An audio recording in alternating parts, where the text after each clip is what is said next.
3 kids, Oscar and Hannah. Come this way a little bit for me, please. Sorry, 0 Yep. 20. Yep. Hi. A little bit more. There you go. That's good. Okay. Yeah, hi, Maggie and Nate. This is the second time we've done this meeting. Some of you were at the first 4.5 years ago.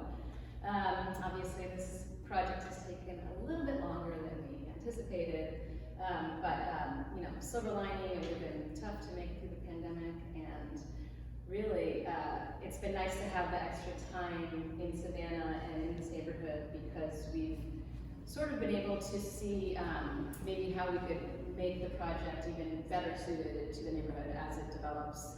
And so this is a similar presentation to what we gave 4.5 years ago, but modified slightly to reflect the changes that we've implemented, again, in response to everything that's kind of risen up around us in the neighborhood.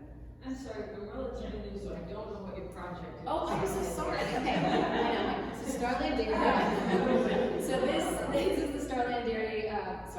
The Starland Dairy building, which is you know, on 41st and Bowl. It doesn't look anything like that right now. It's covered in really cool murals and some construction fencing. But this is what it looked like when it first opened in the 1930s. And I'll just give a little history about the building because it's so cool. So yeah, opened, I think, yeah, 1935 was around the time it opened, and it was just a co-op of 5 dairymen that got together. Oh God, sorry. It's okay. Let me just turn it a little. Okay, cool. There we go. It was a co-op of local dairymen that got together to build a milk processing plant. And so they all had, their farms were actually out a little bit outside of Savannah. One of the biggest was actually out in Fuller. And yeah, when it opened, it was, you know, a modern processing plant. That's part of the reason that the storefronts are these beautiful big windows, because they were highlighting this equipment that at the time was really modern. And it was a focal point in the neighborhood for years, and they were delivering milk all around Savannah up until they went out of business in the 1980s. And so it's really fun, actually, since we've been here. We've met a ton of people that remember, you know, had a family member that worked there, or remember getting the milk delivered. You can still occasionally find the glass bottles in antique shops around. But yeah, so in the 80s it went out of business, and it's basically been sitting empty ever since. A couple of young SCAD graduates bought it in the late 90s. You know, some of the guys that were really the ones that were at the forefront of developing the neighborhood, and you know, named it the Starland district and all that. And we purchased the building from them in 2012, and then we moved here from New York in 2017 with our family. Nate has family here, and so that was our connection to Savannah. And yeah, and so, you know, we were just excited that the opportunity to kind of restore this building to some of its former glory, at the risk of sounding a little bit dramatic, but and yeah, just to build something and be part of something. Yeah, so that's yeah, I think that's our background. And then let's see. Here are some. Or do you want to move it on top or any? What do you want to do? The Oh, sure, yeah, skip forward. The slides aren't playing in the best order. These are we'll get flipped back to those. Those are the architect drawings. Yeah, history and significance, just what I kind of already touched on that. It is important to us that we kind of retain some of that history, and we're trying to figure out how to incorporate that into the project and the development as we go. But the plan really is we're doing the historic tax credit process, and we've gotten full approval, and so we'll be restoring the facade to the picture you just saw. So it'll be that beautiful, clean, white stucco, the big storefront windows. And then on the inside, I don't know if any of you have been in there. It's been closed for a while now. We had to, unfortunately, or probably for the best, but we had to kind of seal it off. It was considered to be dangerous to be inside, but it's got really cool seafoam tile, very industrial, with all this kind of art and graffiti murals all over it. And so we're going to kind of retain some of that that vibe inside, and then yeah. Well, I think the second part of the history of that building after was Oh, yeah. there's a lot of local artists and SCAD students and, you know, not even students, just older artists use the space both for performance and also to display their art on the walls. So we're really trying to do both things. It's like you have the historical significance of a community place-making space that the milk processing plant had, but also for a more art space or community space where people can use it freely as you know, a meeting place. So getting a whole bunch of different communities together. And yeah, it almost kind of became a de facto community space over the last like 20 years. And so we're excited to open it back up again. I guess, yeah, we can talk about what we're going to do with the space. And go back to the, sorry. Any questions? Oh, yes. for now? Yeah. So with the murals and artwork that's already there, Yeah. how is that working with the tax credit state SHPO office? Like, are they letting you keep some of it, or? So unfortunately, the murals on the outside are going to be gone, which was something that, you know, we discussed with the artists in Clinton when that happened. It was like always gonna be temporary. The nice thing about the delay is it's been up a lot longer than we thought it would be. But then on the inside, it's a good question. We thought they might ask us to scrub it all, and they didn't. They're not making us do anything with the inside, the interiors. And there's some cool pictures that we'll scroll to in a minute so you can get a better idea. But it's really cool space, and so we're excited that we can retain some of that, because that's also an important phase in the history of the building. Is like that it was this meeting place. There was concerts and shows, and you know, everyone we know has been in there at some point or another before we even got here or owned it. And so, yeah, we're excited that we don't have to do away with that history. So yeah, and so, oh yeah, sorry. The ownership versus lease line, is that, you all own it versus lease it? Yeah, exactly. And so,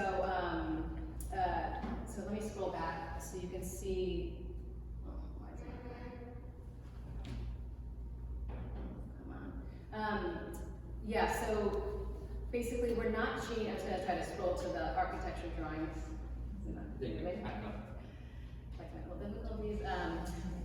We're not changing really anything structurally in the building. These are the renderings, and all the existing walls are remaining. We're rebuilding that second floor up there, which just kind of crumbled and fell down. So we're just building that back up. Restoring, there's going to be 4 points of entry from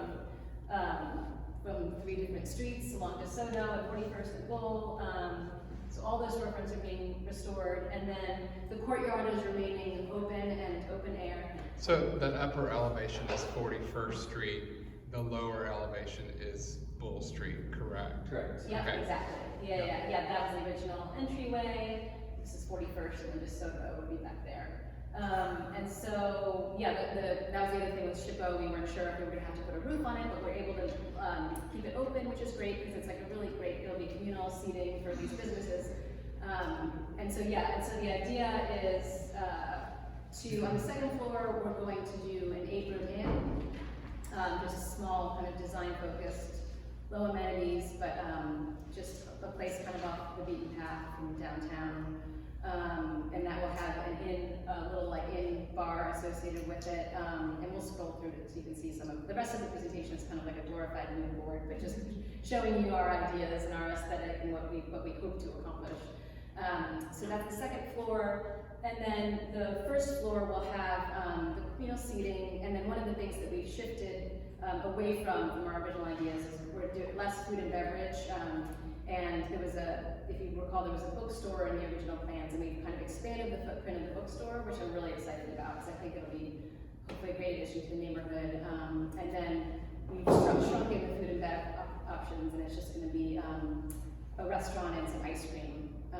And so when it comes to owning versus leasing out, we are going to own and run the inn and the bookstore, and then we will find tenants for the restaurant and ice cream and yeah. Is that it? Yeah. So yeah. Is the ice cream going to be like a separate shop from the restaurant? Is it going to be like Yes, ice cream? it'll be its own thing, and I guess we can start. So yeah, sorry, kind of touched on all that. The courtyard, and then also very relevant.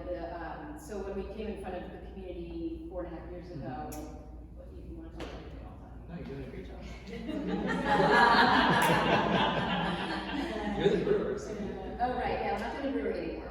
brewery out. So when we were going in front of the ZBA, we went 4.5 years ago, and we got all our, uses approved. So it was for the restaurant with alcohol, the in-bar, and then I guess a separate bar and brewery. But the brewery, we decided to axe, and Two Tides is right there, and it's great, so we don't need, I mean, you can always have 2 breweries, but we simplified. It was just kind of too much, and we wanted, again, to focus more on the bookstore, and so we got those approvals from the ZBA, and they are still, we made sure to go back and check to see if they're still intact, and they are. So we will be applying for those alcohol licenses at a later date. But that was how that kind of concluded. So yeah, some pretty pictures of what we'd love to envision about an inn. And we're going to post all these on the neighborhood chat page too, so you can take a closer look at them. Yeah, exactly. And so this is just a picture. We tried to like highlight where it is in the footprint. And the whole second floor, again, 8 rooms. That's what it looks like now. It's really rather, it's a lot of work to do. This is the in-bar, again, super just very small footprint, intimate kind of cocktail focus bar that's attached to the inn, also on the second floor. Will that be available to the public or just the inn guests? Technically, it's just guests of the inn. Okay. That's where it is up there, that little mezzanine. So we'll be overlooking the courtyard. And then the bookstore, again, very excited about that. Oh, this is a cool picture. It's the original kind of foyer entryway to the dairy, because you could go in and buy milk and other kind of products off the street. So we'll be restoring that room. Are the floors still there? Yeah, the terrazzo and the stars still there. It's and it's incredible. I mean, this building is it's almost 100 years old, and as we've been getting going, it's like a little bit nerve-wracking because it's like don't know what condition it's in and how much work are we going to have to do. And so far, it's incredible how well it's been held up. And also Nate's background, I should say. I work for Choke, so I have a construction background, so that's the synergy. So Right. that's kind of melding our 2 passions. Yeah. This is what it looks like now, which is, it's been empty for a long time. Ice cream, this is a spot that is, so if the back wall of that space is up along DeSoto. So it's a cool little spot, the dairy, they did make ice cream at one point. They made and sold ice cream, so I think it makes sense to bring that back.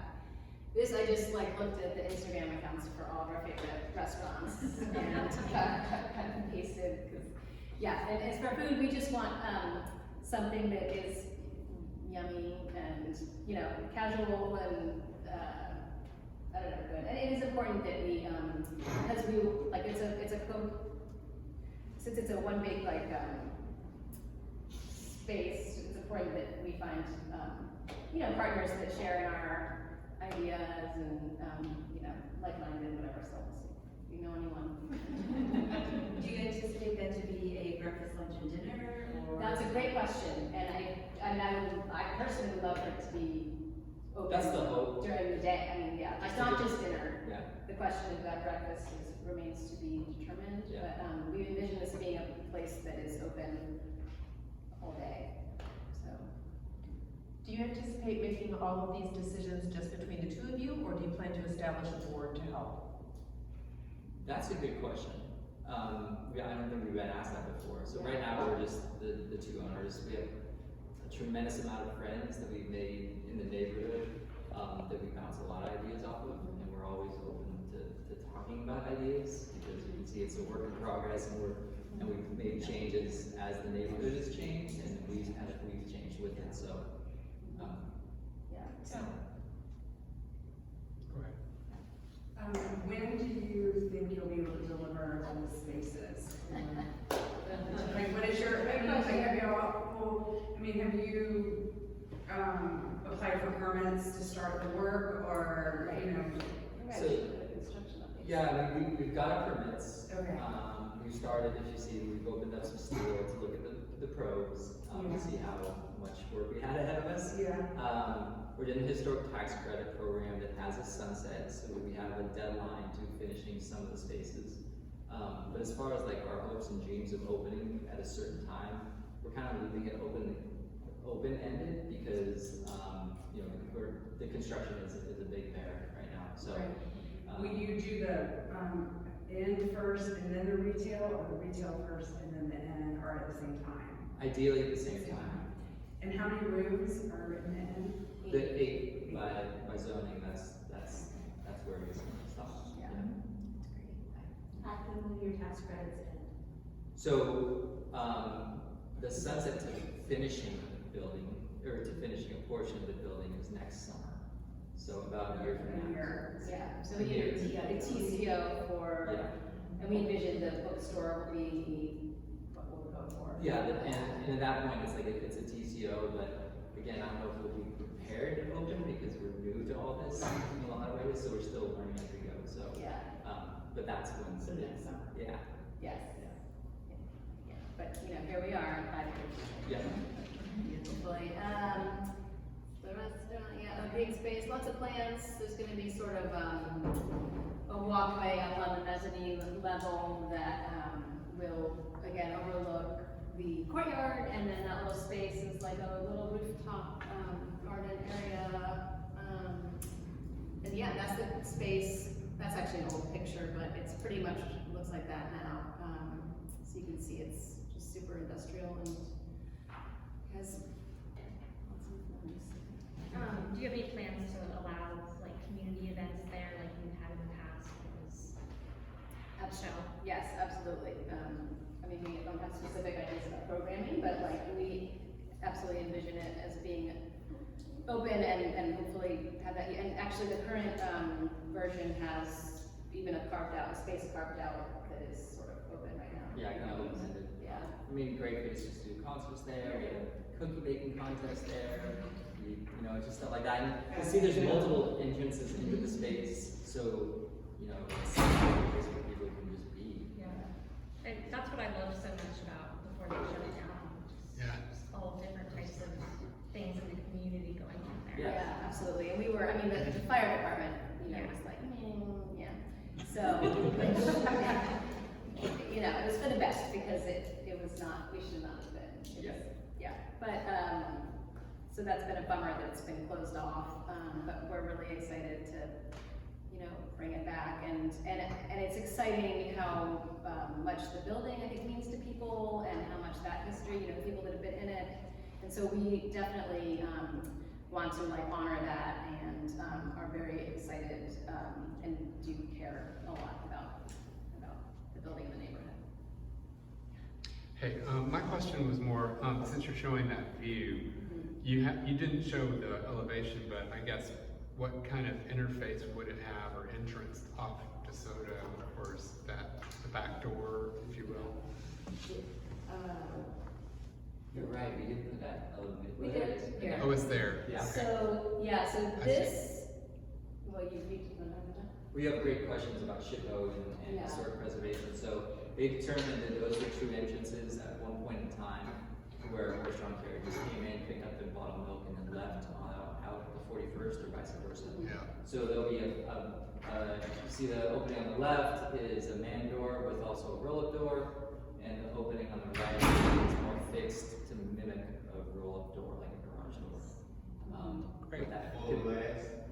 No, it's opaque, so it's, right now it's designed as wood. The Historic Preservation Department wanted to keep us as wood, they thought the original openings were wood.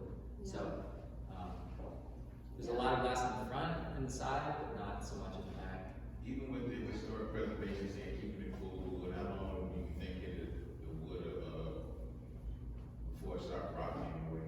That's a good question. You know Savannah and wood, so that's one of our big concerns. I do construction for a living, so it's just upkeep, maintenance.